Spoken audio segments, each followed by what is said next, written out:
Welcome back, everybody, to Dungeon Brew. I'm Josh, and this is Jon, and today we are going to be diving into our new series where we break down different genres of fantasy and talk about how you may build worlds in your campaign based on that genre. Stay tuned. Welcome to Dungeon Brew. Welcome back, everybody. Today we are going to be talking about different genres in fantasy and how you build worlds in that genre of fantasy, and we are going to talk about dark fantasy today. Jon, why don't you start us off and talk a little bit about what dark fantasy is and how maybe this differs from other genres we're going to be talking about. Yeah, sure. So, dark fantasy is generally more associated with like horror elements, supernatural type elements, that type of thing. We're gonna get into grimdark at a different point, and it's a little bit different. But for today, we're going to talk about dark fantasy. So, if there's certain things that you're thinking about with dark fantasy, they might actually be attributed to grimdark, because I know for myself, I kind of mix and match those things whenever I do world building, and in general, I think it's going to be true that as we're going through and doing these series, you can mix and match genres. No reason you can't do dark fantasy steampunk. No reason you can't do high fantasy and low magic or something, if that would work. But anyway, so for dark fantasy, though, we're talking about supernatural. We're talking about dark themes and that type of thing. And in this video, we're going to cover just briefly. We're going to be talking about dark fantasy magic, dark fantasy religion, dark fantasy themes, and dark fantasy monsters. Yeah, I appreciate you pointing that out, because I know for myself, I even get the lines crossed sometimes when I am creating a world, because I'm creating something that's passionate to me, and so I may be borrowing or picking from several different genres when I'm building it, but oftentimes I'll find that one particular concept or idea weighs a little bit heavier than others, and that's probably what we're going to be diving in today and talking about dark fantasy. These are going to weigh a bit heavier. That's really going to give some definition to that world that you're building. Right. So to start out with, traditionally dark fantasy, like I said, is supernatural elements, which for us, supernatural is usually going to be something along the lines of, vampires, ghosts, werewolves, that type of thing. You can think about it in terms of like the horror genre. These are things that people fear. You get into the psychological aspects of horror and fear. Those are going to be built on in a dark fantasy setting, and so you want to focus on those elements. You don't necessarily have to deal with things like morality or ethics so much when it gets to this. That's more grimdark. But for dark fantasy, that's where we want to go. Psychological terror as much as possible, jump scares, trying to play on like the slow like dripping of water that turns out to be blood, that type of stuff. That is where you get into that dark fantasy style genre. Think about those things. Think about trying to build those things up in your world, especially as you're doing dungeon delving, as you're going through and exploring areas. Try to add in as many horror elements as possible in order to build up that dark fantasy style setting. Yeah, absolutely. When I think of dark fantasy, I think of popular, movies like Legend, the old one with Tom Cruise in like 1985, where you have darkness that they're battling against, Pan's Labyrinth that has like this dark atmosphere constantly and just this creepy vibe that's going about where you don't know where something's suddenly going to pop around the corner and kind of make your heart jump a little bit. Right. And that's kind of the feeling that you want to give in the sense of this. It's a threat from supernatural forces. It has, again, that horror elements into it. I've seen dark fantasy be synonymous with horror sometimes, but Right. I think it's got a heavier feel of, certain monsters in terms of the supernatural. So the undead, vampires, ghosts, liches that are kind of populating the environment and threatening them. Creatures that really kind of tug, again, like you were saying, that psychological horror piece of the mind, that you see them and you don't know what to expect, and it brings about a different level of concern that almost hits you at a visceral level as your characters are moving through this world. Right, and to some degree, these are the monsters in dark fantasy. I think oftentimes are more known monsters, I think, to the players versus Lovecraftian horror, where you start to get into the very strange things, which would be closer to like the D&D style of gibbering mouthers or beholders or those weird like alien style creatures that seem to be from a different plane of existence, right? So dark fantasy is kind of rooted still in our own sense of what is part of the unknown in our own world, versus the Lovecraftian stuff where you get into like the crazy tentacle stuff. So there are distinctions to be made here. It takes some work on the part of the GM to build up those levels of horror in the world that you're building and to keep them consistent without kind of jumping over the border into the Lovecraftian place, especially for the duration of a campaign.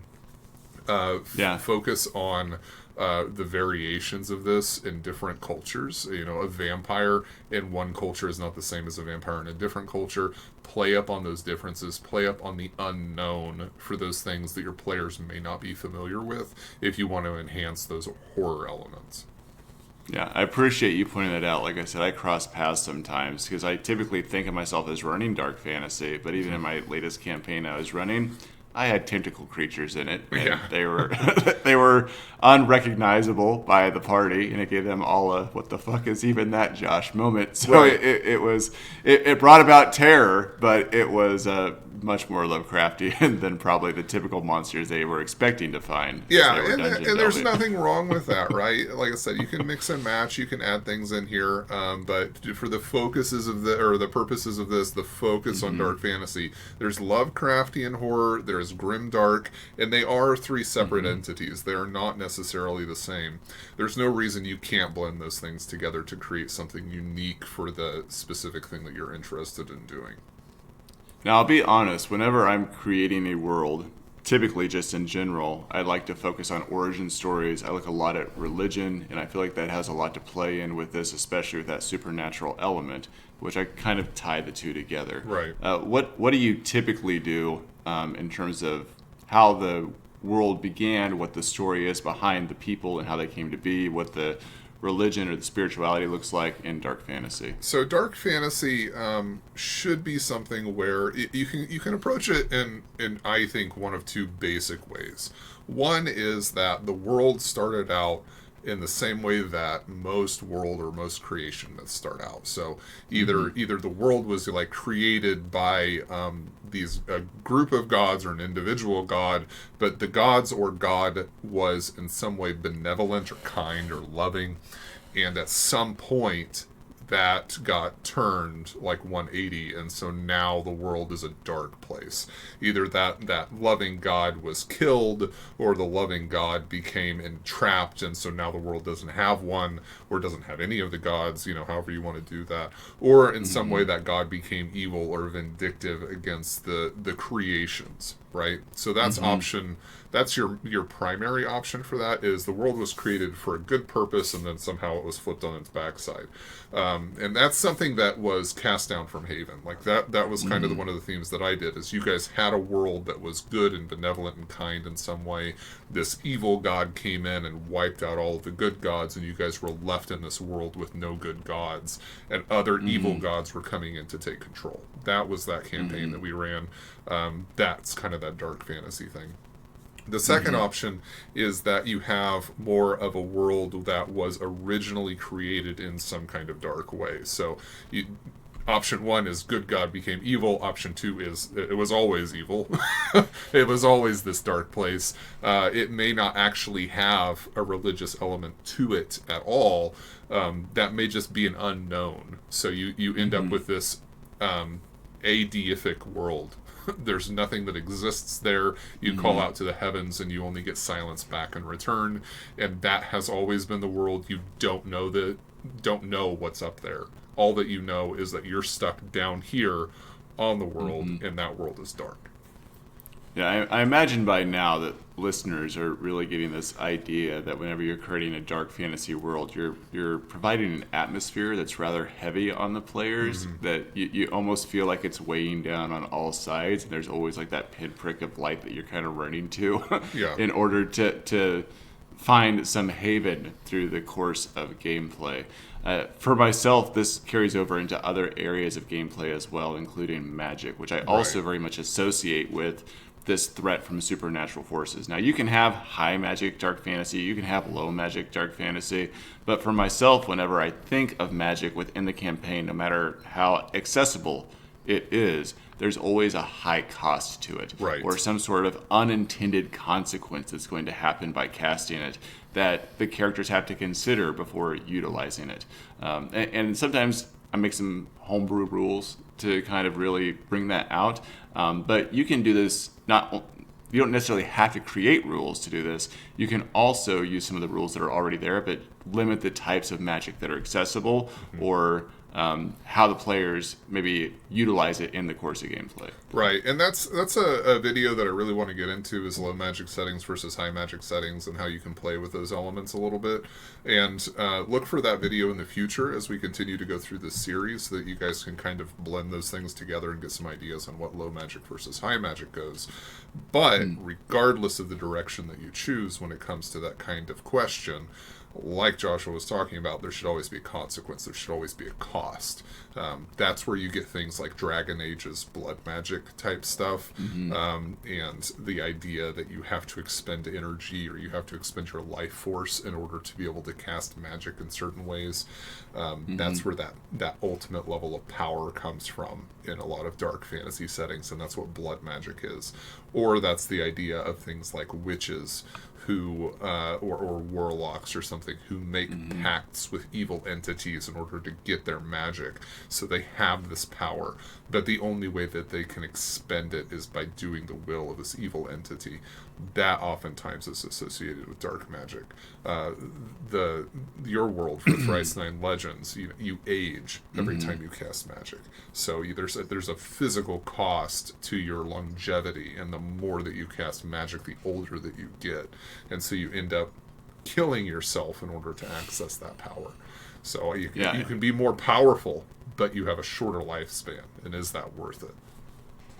And to be honest, as we're talking about the importance of incorporating consequences into gameplay, I think that this is kind of a staple of dark fantasy, also grimdark, but making sure that consequences exist through a variety of different means. You're not going to go into battle, chop everything up, lose an arm, and then walk to the other side and be fine again. This is where we utilize things like the injury chart and the insanity chart, and we have consequences that are very real.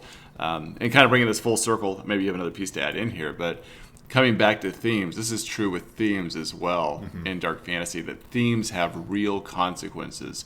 Sacrifice is a great theme that I like to touch on in dark fantasy, where the gameplay kind of centralizes around this idea and how players learn about or exhibit or have to experience sacrifice in the game. And it's usually something that's pretty costly. If not their lives, then something that they're having to give up that's very real to them. It's not like an ideal or a concept. It could be something like a finger or a loved one, or those two things are equal. Finger only, and loved one, yeah. But it's something that is very real to them. It's a consequence that will carry on with them through multiple sessions, through gameplay, and it's not like a one and done type of theme that you're seeing.